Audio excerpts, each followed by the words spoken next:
What would a De'Aaron Fox trade package look like if the Miami Heat came a-calling? Wes Goldberg of the Locked On Heat podcast joins me on this final episode of Locked On Kings in 2024.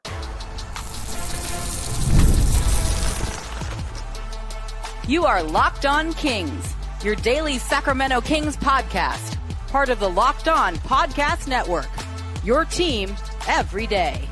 And now, ladies and gentlemen, it is that time for another episode of Locked On Kings. Hello and welcome into Locked On Kings, your podcast hub for Sacramento Kings coverage all season long. My name is Matt George. I have the privilege of being your host here. I'm a Sacramento sports anchor and reporter for ABC 10 News. And first and foremost, thank you.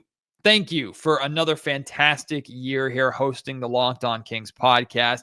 It never gets old, right? And just like last year and the year before that and the year before that, this year was a phenomenal year for this podcast, the growth of the podcast, your involvement in it. Those of you who have been with me for the last handful of years, or maybe this was your first year listening to the Locked On Kings podcast, I appreciate you so much and hope to continue to deliver the content that you deserve, the Kings talk that you deserve, the entertainment, whatever analysis, whatever you're looking for. I hope to be able to provide it for you on this show in 2025 and in the years to come. So I want to make sure to say thank you and wish you a very happy new year right off the jump here. I also want to let you know that just because we're having conversations about the Sacramento Kings trading De'Aaron Fox doesn't mean that I think that the cat is out the bag, that Fox is getting traded. No ifs, ands, or buts about it. I do think that's the direction we're heading in. If you listen to my episode of Locked On Kings last night after the Kings win over the Dallas Mavericks, I kind of broke down how the latest information about Fox actually being on Mike Brown's side and the Kings firing Mike Brown without consulting De'Aaron Fox suggests that the Kings are looking to move in a new direction. So De'Aaron Fox trade talks and chatter is going to continue to pick up as the trade deadline gets closer. And even if the Kings don't move him at this year's deadline, they are probably going to reignite those conversations. We're going to hear those conversations a lot during the offseason. So trading De'Aaron Fox and those conversations are very real right now. So I kind of threw that out there to Locked On podcast hosts. I said, hey, if you have interest in De'Aaron Fox, you think your team would have interest in De'Aaron Fox, hit me up and let's have some conversations about it. And Wes Goldberg of the Locked On Heat podcast hit me up pretty quickly. And he believes, as he's going to lay out for you in this episode, that the Heat would be very interested in trying to acquire Fox. And specifically, they would want to try and get Fox at or before the deadline. They want to do it as soon as possible. They're trying to win right away. So I brought Wes here on Locked On Kings. We discussed why the Heat want Fox, what a potential De'Aaron Fox trade package or packages would look like. And we want to hear from you, your thoughts on these packages. Would you do any of these deals? Would you say hell no and slam the phone down? You let me know in the comment section down below. If you're watching on YouTube, hit me up on Twitter at MattGeorgeSack or Blue Sky at MattGeorgeSack, or feel free to email me, MattGeorgeSports@gmail.com. But for now, please enjoy these trade conversations, negotiations, whatever you want, with Wes Goldberg of Locked On Heat. As we get closer to the trade deadline, I think we're going to see more and more teams sending whispers out there of interest in De'Aaron Fox. I wouldn't be surprised if all 29 other teams are picking up the phone and at least calling the Kings, gauging interest in trading Fox and what that price tag might look like. But it seems like the Miami Heat may have a little more interest in Fox than some other teams. To help me break that down and talk about what a potential Fox to the Heat trade could look like, Wes Goldberg from the Locked On Heat podcast joins me here on Locked On Kings. Wes, good to talk to you, my friend. Hope everything's going good over there on the other side of the country for you. The first question I'll ask you is why? Why do you think the Miami Heat would have significant interest in De'Aaron Fox to pay what's probably going to be a not crazy, but pretty significant price to get him? Sure. Well, number one, I think the Heat always sort of register interest in any all-star, star adjacent player. That tends to just be their MO. But you also look at some of the players that the Heat have gone after in the past, like most recently with Damian Lillard, Donovan Mitchell, Kyrie Irving to a certain degree. Like they have a type. They're looking for a lead guard. And De'Aaron Fox certainly is that, right? They're looking for somebody who can run a pick and roll offense and be a consistent source of offense for them. They haven't had, Matt, a 24 point per game scorer since LeBron James left in 2014. Wow. That's a pretty wild stat for a team that's been in the finals twice since then. Tyler Hero is on pace to break that, obviously. But yeah, I think this is the reason why they look for a pure scorer like Mitchell, like Lillard, like Kevin Durant. And then now, De'Aaron Fox seems to be the next guy who potentially could shake loose. Is the connection in the history between De'Aaron Fox and Bam Adebayo, is that just a fun wrinkle to this? Or do you think there's something to, let's get this duo back together, let's get these two friends together in Miami? It's on the list of reasons why De'Aaron Fox is interesting. It's not at the top of the list. That would be kind of crazy. But look, I do think that Bam Adebayo is one of these guys that star players want to play with. I mean, we saw Damian Lillard, who went to Weber State, want to play with Bam Adebayo. It doesn't really matter where these guys go to college. What they either meet Bam on Team USA or at the All-Star weekend or in college. But Bam seems to be one of these guys who is got his toes in a lot of different NBA circles.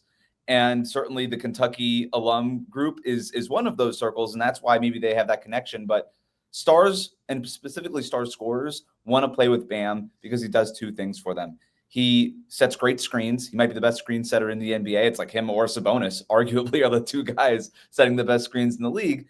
But he also plays high-level, world-class defense. And for somebody like De'Aaron Fox, that means a lot that you have that kind of protection behind you. And so, yeah, he's just one of these guys that players want to play with. Well, speaking of circles, you and I obviously are in the inner circles of this organization, so we can't necessarily say what we know that the Kings would be willing to trade or not willing to trade or would want back, or who the Heat would be or not be willing to trade. But we can put on our GM hats and try and figure it out and negotiate it as best as we can. And all negotiations typically start with either give me a starting offer, or like, who is not on the table, who's untouchable. Let's not even bring this name up. Is there anybody on the Miami side of things that you would say, like, yeah, the Heat will humor conversations and trade packages and trade talks for De'Aaron Fox, but it's not going to involve this player or this amount of picks? Is there anything that fits that mold? I would say the only player that's completely off limits would be Bam, right? Because that would be the idea, is you pair those two guys together. So if you trade one for the other, you're cutting your nose to spite your face. So that would be the only guy. I also think that they would prefer to keep Tyler Hero. And which is interesting because Tyler Hero is sort of the centerpiece that was involved in the Damian Lillard offer, the Donovan Mitchell potential offer, even though they never went down that road because Mitchell obviously signed the extension to Cleveland.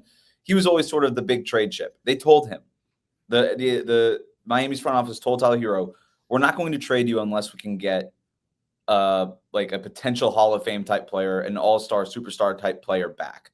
So Hero is well aware over the last few years that he was tradable.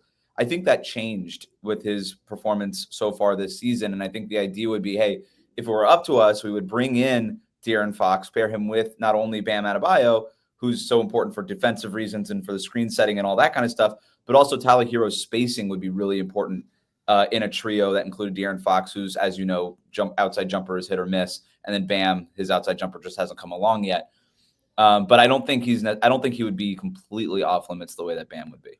Yeah, I think it's important to note, and it's good to bring up too. Like the Miami Heat don't make this trade if they're not confident that this vaults them right back into an Eastern Conference run, right? Or at least a conversation, right? So there's not a scenario where the Sacramento Kings can trade De'Aaron Fox and get 2 or 3 major win now assets from the Miami Heat right away. It just doesn't make sense for them to do that. So from the Kings' perspective, Sacramento fans have to be aware that if there's a trade that's happening with De'Aaron Fox to another team, typically those teams are going to be looking to give the the Kings back assets or young players or something along those lines to make it worth it for the Kings to move on from Fox. But if a team is trying to acquire Fox, especially at the trade deadline and not next offseason, it's because they want to kind of go for it and plug Fox in right away and find success in that. Am I right in assuming, Wes, that the Heat would want to make this move sooner than later? The Heat would want to try and get this done at the deadline? Or do you think this is a move that the Heat could potentially go, we can wait to the offseason. Let's see the context of this year, how it plays out. We can wait to the offseason and negotiate a little more then? All of the above, right? I think they're definitely going to be on the phone with Monty McNair, and trying to see, hey, what can we get or can we get De'Aaron Fox before the trade deadline? Is that realistic? The whole thing with Miami too is you have the whole Jimmy Butler situation hovering over this entire thing where they don't know if Jimmy Butler is going to be here next season. They don't know if he's going to be here to finish this season, right? We just heard from Jimmy Butler at practice today, declining to answer questions about whether or not he even wants to be in Miami after the trade deadline. So, if it were up to the Heat, there's a lot of kind of different balls in the air that you're trying to juggle here, but it's like, okay, could we move Jimmy Butler either to Sacramento, which I can't imagine that the Kings would be interested in Jimmy Butler. That doesn't really seem like the next step after you trade De'Aaron Fox. It feels like you would have to almost reset things. Sure. Could we trade Jimmy Butler for other stuff that we could send to Sacramento that would be interesting for De'Aaron Fox? Now, maybe that's an option. And as you could tell, this is very complicated because it's hard just to talk through it, let alone actually execute it. So, sure. I think that the Heat would be interested in doing something before the season. But I guess if that were the case, would they be able to trade for De'Aaron Fox without giving up Bam, Tyler, or Jimmy? That part seems tough. Like that. And then we're talking about like, hey, we've got Terry Rozier, a bunch of young guys like Khalil Ware, Jaime Jaquez Jr., Nikola Jovic. We have 1 first-round pick that we could trade you all the way out in 2031 and like 2 second-round picks. That's what we're dealing with in terms of actual assets. And I'll ask you, like, is that even interesting for Sacramento? See, I think that is more enticing to me than a potential Jimmy Butler package because you're right. Jimmy doesn't make any sense. However, it depends on where the Sacramento Kings are trying to go and what they're trying to be and how desperate they are. Because I don't get the sense that the Kings are interested in resetting and rebuilding. I think Monty knows that if he goes that route, he's probably losing his job. So there might be the temptation of go out and get Jimmy. There's some wing help. Malik Monk can run the point, and the Kings still try and win right now, centered around Jimmy, Domas, DeMar, Malik. Like, I don't know if it would work, and it would be a very, very short sample size because if Jimmy doesn't want to stay in Miami, why the hell is Jimmy going to want to stay in Sacramento? So it's a weird swing that I just don't think makes sense enough for the Kings to pull the trigger. So personally, I'm not too interested in the Jimmy Butler angle, even though Jimmy Butler would be a player that the Sacramento Kings in under other circumstances would certainly love to have on this roster. I do think there are teams that have younger assets and younger players and trade or draft picks and things like that would be better suited for the Kings to go after instead of the Heat's younger assets and draft picks. But I don't know how willing those teams will be to trade right now or before this deadline. So if the Kings are motivated by let's move on from De'Aaron Fox, let's just get it over with, get it done now, and try and go for it or go for something different now or tank for a pick or whatever their motivation would be. If they're trying to get it done sooner than later, I think Miami maybe is more willing to play ball than a Houston Rockets or a San Antonio Spurs at this point in time. But my gut feeling is the Kings would then just choose to wait until the offseason and go through the remainder of the season and figure it out there. But I don't think it's one of those things where the Kings immediately hang up the phone because like the Heat have nothing that we're interested in. Because like Jaime Jaquez Jr. jumps off the page as a player that I think the Kings would really like. I'm not the biggest fan of the idea of Terry Rozier coming over in a package, but salary-wise, you need someone like that to make things work. So looking at the roster of the Heat, there's not a lot of players there other than Jaime Jaquez Jr. that I think the Kings would be like, I want to get that on my roster. But you attach Jaime to some salary filler and throw in, depending upon how many draft picks the Heat would be willing to part from in order to get this deal done. And I think you have the Kings' ear at least to listen. I don't know if they're ready to pull the trigger right away, but I think they're listening. Today's episode of the Locked On Kings podcast is brought to you by Rocket RX. If you're ready to boost your confidence and take control in the bedroom, Rocket RX has the solution. Imagine feeling more prepared and performing at your best. Rocket RX makes it simple and stress-free. Rocket RX offers FDA-approved treatments for erectile dysfunction at a lower cost than branded alternatives. No more uncomfortable doctor's visits or pharmacy trips. Everything is delivered straight to your door in discreet, plain packaging. With Rocket RX, you'll get trusted care from a real U.S. clinical team. Complete a quick 100% online consultation, and you could get your free prescription today. Visit RocketRx.com to get started now. It only takes 2 minutes. Right now, our listeners can get 40% off of your first order when you use code LOCKEDONNBA. That's RocketRx.com. Code LOCKEDONNBA for 40% off your first order. Terms and conditions apply. RocketRx. Better sex made simple.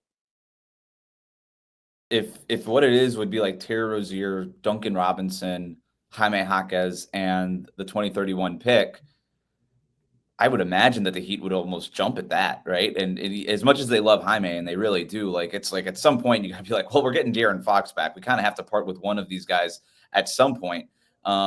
Maybe there's another throw in like a Khalil Ware or a Nikola Jovic type if Sacramento really is interested in one of those guys from their previous scouting work or whatever it might be. That part's interesting. The other there's a 3-team deal. I don't know if you want to get into that now, but it's sort of been percolated. Okay. So I think the Phoenix Suns are still the team maybe most motivated to get Jimmy Butler. It sounds like the Warriors' interest has maybe cooled off a little bit with Kuminga playing better. And if Phoenix really is that interested, like, would the Kings in a post-De'Aaron Fox world have any interest in Bradley Beal and being sort of the third team that takes on Beal's contract? Oof. I think there would have to be significant draft compensation attached to that for the Kings to be willing to take that risk. Because Bradley Beal, if it was Beal plus Jaquez plus a first. I think maybe another first from Phoenix, like 2 firsts probably. One from Phoenix, one from I think it would have to be minimum 2 firsts. But even the deal that you were laying out with like the Terry Rozier, Duncan Robinson, Jaime Jaquez Jr. in a first, I still think the Kings would want more firsts even from that deal, I think, than just 1 first for Fox when Jaime Jaquez Jr. is the main prize player-wise coming back with how good the Kings believe Fox to be. And the Kings are also going to negotiate, Wes, I know you understand this, negotiate with the fear of watching Fox go somewhere else and shine, right? How much was it Sacramento's fault? Or can he go to a place where he's not 1A anymore? He's like 1B. And that's a perfect role for him. And he goes and makes a title run with the Miami Heat, right? The Kings are going to deal with that kind of concern too. So especially with the star packages that we've seen with other stars around the league, like the Rudy Gobert package just screwed everything over for everybody. Yeah, so nobody's ever getting that again. Right. Yeah. So we don't have to use that as a barometer. I'm throwing that out the window. But even like the Knicks and what they gave up for Mikal Bridges and stuff like that, the Kings are going to be looking at that and going, okay, if we're really thinking that we're going to trade De'Aaron Fox and we can try and go reset, we think we can get some kind of talent like a Jaime Jaquez and multiple firsts on top of that. So I think the Kings would instantly push back on either of these offers and go, if we're trading De'Aaron Fox, we're going to need multiple draft picks back. Now, if Bradley Beal is entered into the conversation and the Kings take on Bradley Beal's money, and who knows if Bradley Beal is really going to play more than a handful of games in Sacramento, I think the Kings would go, okay, now we really need draft compensation. And who pays that? Is it Miami or it's Phoenix? I think it would have to be Phoenix because they're the ones getting Jimmy Butler. Right. And that's the weird thing, too, is because, yes, of course, Sacramento would want more picks, but Miami only has 1 first-round pick that they can trade. Phoenix only has 1 first-round. Now, I think the Heat could potentially unlock a second first-round pick if they release protections on a pick that they owe to Oklahoma City within the next couple of years. So, but even then, we're talking about, and it would cost them something, presumably some sort of second-round pick. So now we're talking about 2 second-round picks, Terry Rozier, Jaime Jaquez Jr., some salary filler, and that's pretty much the best that Miami can do if they're not rerouting Jimmy Butler somewhere else. And I still think if you're doing this deal, if you're Miami and you're doing this deal before the deadline, you would love to add De'Aaron Fox to Tyler Hero, Bam Adebayo, and Jimmy Butler, and that would be like the whole group make one last run for this season, and then just deal with Jimmy Butler's thing as sort of a separate thing over the summer. So let's just throw that out there so the audience can kind of debate and discuss that. If the deal was the best, this is the Miami Heat say the final offer. This is what we put on the table for De'Aaron Fox, and you have this trade packaged away with everybody else. It's Rozier, Robinson, Jaquez Jr., and 2 firsts for De'Aaron Fox, and to make salaries work, I think the Kings would have to throw in like a Kevin Huerter in there, or I mean Kevin's $16.8 million. Actually, maybe they don't need to. Let me double check and just make sure. Yes, they would need to because they're $13 million over the cap if they don't include. So they need to send $13 million in addition to that. Kevin makes the most sense at 16.8. Actually, I don't know if that works because can the Heat go over? No, they can't. They can't go over. So Kevin can't come back or can't go back. So the Kings would have to find a way to, how much do we need? $8 million or something along those lines? Trey Lyles. Trey Lyles could work. I don't know if the Kings would want to give up Trey. They're sure as hell not giving up Keegan. You could pair I might have to be Trey, to be honest with you, to make it work. Let's give that a shot.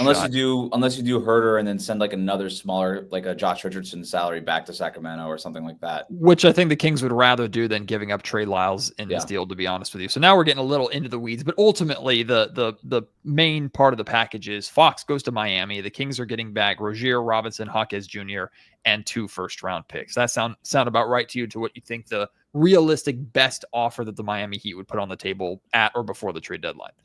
That sounds right to me. Yeah.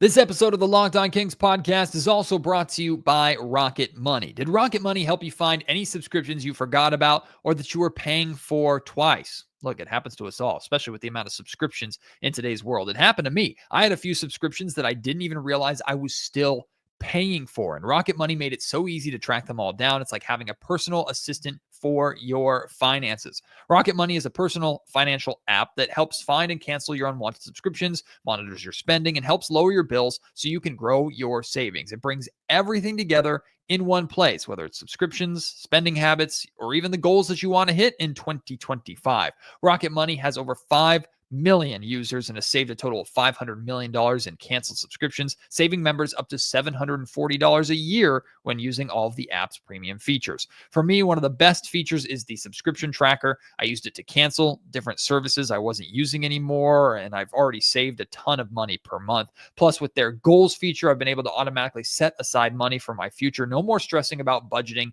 every single month. Cancel your unwanted subscriptions and reach your financial goals faster with Rocket Money. Go to rocketmoney.com/lockedon today. That's rocketmoney.com/lockedon. rocketmoney.com/lockedon.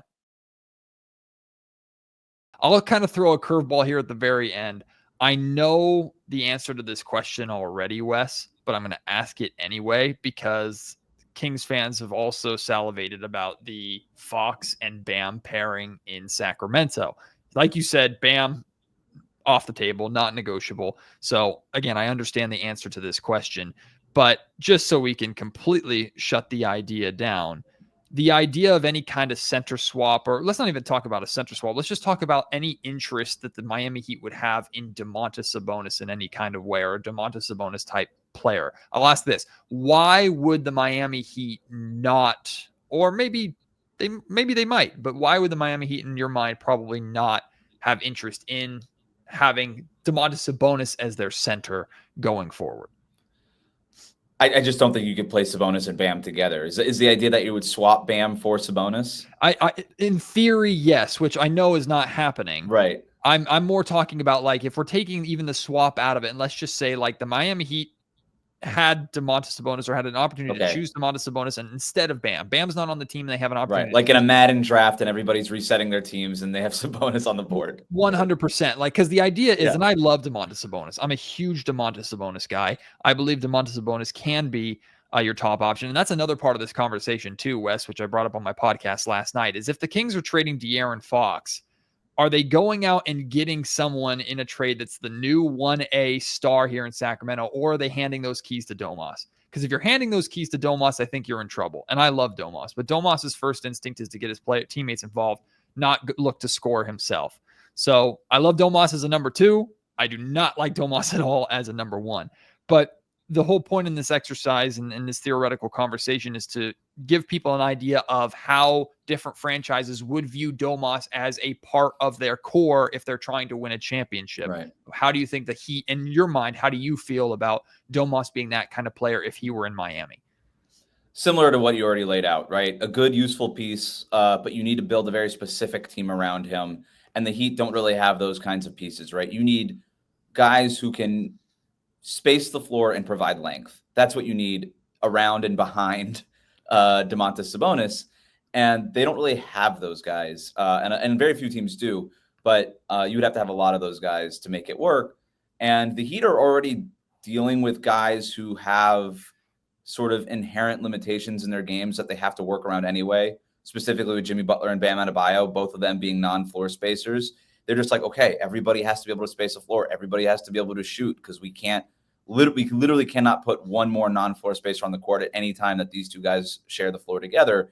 And whatever the Heat do next, I think they're trying to eliminate some of those roster building limitations. And as good as Sabonis is, there are certain roster building limitations that come with having him as one of your star players. I think the other idea here, though, is because just like you said with Sacramento, if Kings fans have been dreaming of adding Bam to De'Aaron Fox, like that would be the idea, wouldn't it? Would be, okay, like this hard ceiling that you have, building a team around Fox and Sabonis because of the defensive limitations that those two have, that doesn't exist when you replace Sabonis with Bam Adebayo, because defensively the guy's world class. Right. And now all of a sudden we can put like a DeMar DeRozan type, and like our whole defense doesn't just like sink into a sinkhole. And you can kind of get away with a little bit of that, and you don't have those roster limitations as much. It makes sense to me. I'll throw out kind of one more thing just to humor it too, because you said earlier, obviously the Heat would rather include or keep Tyler Hero in these negotiations rather than get rid of him. But you said it wasn't like a hard cutoff, hard no. What, in your mind, how much interest would there be in a like Tyler Hero, Jaime Jaquez Jr., and I don't know if that works financially, but like a package that centered around those two coming back to Sacramento in a De'Aaron Fox trade? And if you're sending those two over, does that take, in your mind, draft picks off the table? Probably, right? And I think that the Heat would love to figure out a way to shoehorn Terry Rozier into any Fox deal, whether that was Rozier going to Sacramento or to a third team or something like that, because it becomes really difficult to have Fox and Rozier on the same team. Sure. But I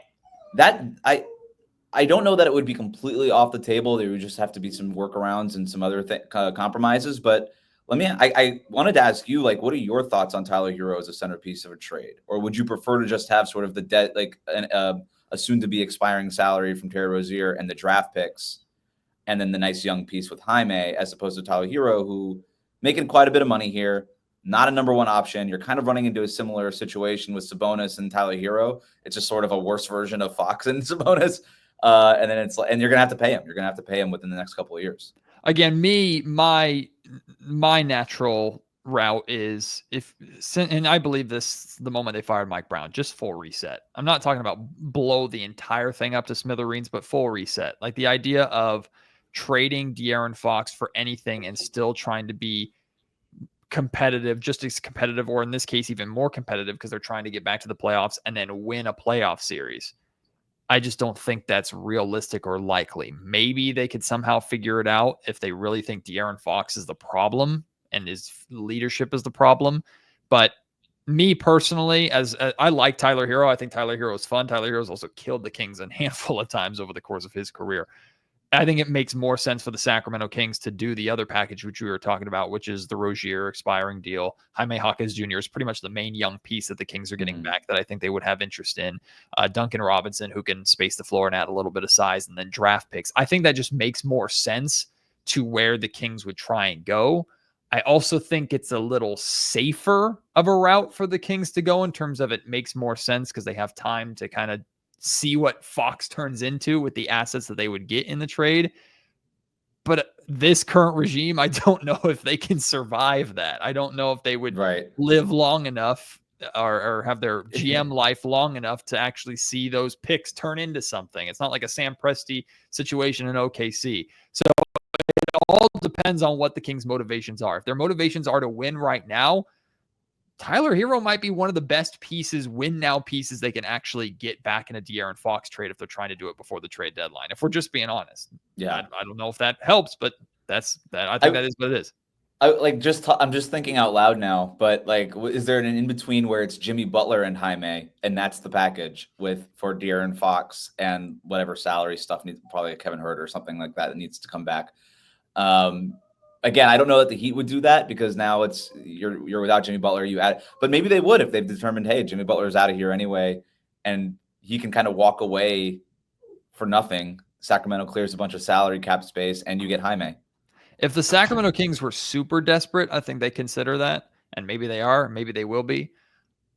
It definitely is more likely to help them win right away, but the Kings also didn't pull the trigger on a Pascal Siakam trade last season, and it was very, very close because Siakam wouldn't assure that he would resign. Right. But circumstances were very different then to where they are right now. So would the Kings be willing to take that risk? Again, I think there's a lot of desperation to that. I would be the short-term basketball fan in me would be very intrigued by, okay, put Jimmy Butler in Sacramento. Let's see how it looks for the remainder of this season. But the long-term brain would go, this is a rental. You just traded De'Aaron Fox away for a Jimmy Butler rental. So I mean, unless Sacramento says, hey, we'll pay you the max, which who knows if they would do that. I don't know that any team is out there willing to do that. But Jimmy's got a place in Los Angeles. That's a quick plane ride for a guy with a PJ. You know, like, I don't know. You never know. We've seen crazier things. Well, Wes, we'll see if the Kings and Heat actually do really start to engage in these negotiations. I'm sure Kings fans are going to have fun or be screaming about the trade packages that we discussed. And if they would even consider them, we'll let them kind of figure it out in the comments. But I appreciate you, my guy. Good luck the rest of this season with all the coverage over there in Miami with the Heat. And we'll chat soon. And if a trade does go down, of course, we'll come back together and we'll break it down together. Always great talking to you, buddy.